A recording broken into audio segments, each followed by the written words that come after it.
অমলকান্তি আমার বন্ধু। স্কুলে আমরা একসঙ্গে পড়তাম। রোজ দেরি করে ক্লাসে আসতো, পড়া পারতো না। শব্দরূপ জিজ্ঞেস করলে এমন অবাক হয়ে জানলার দিকে তাকিয়ে থাকতো যে দেখে ভারী কষ্ট হতো আমাদের। আমরা কেউ মাস্টার হতে চেয়েছিলাম, কেউ ডাক্তার, কেউ উকিল। অমলকান্তি সেসব কিচ্ছু হতে চায়নি। সে রোদ্দুর হতে চেয়েছিল।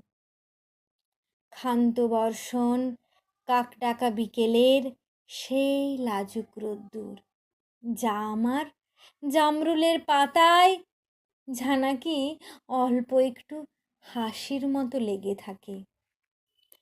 আমরা কেউ মাস্টার হয়েছি, কেউ ডাক্তার, কেউ উকিল।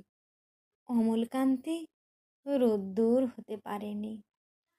সে এখন অন্ধকার একটা ছাপাখানায় কাজ করে। মাঝে মধ্যে আমার সঙ্গে দেখা করতে আসে, চা খায়, এটা ওটা গল্প করে, তারপর বলে, উঠি তাহলে। আমি ওকে দরজা পর্যন্ত এগিয়ে দিয়ে আসি। আমাদের মধ্যে যে এখন মাস্টারি করে, অনায়াসে সে ডাক্তার হতে পারত।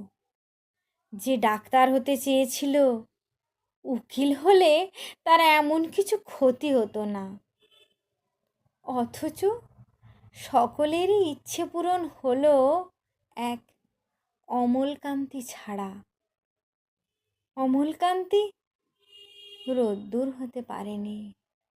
সেই অমলকান্তি রোদ্দুরের কথা ভাবতে ভাবতে ভাবতে ভাবতে যে একদিন রোদ্দুর হয়ে যেতে চেয়েছিল।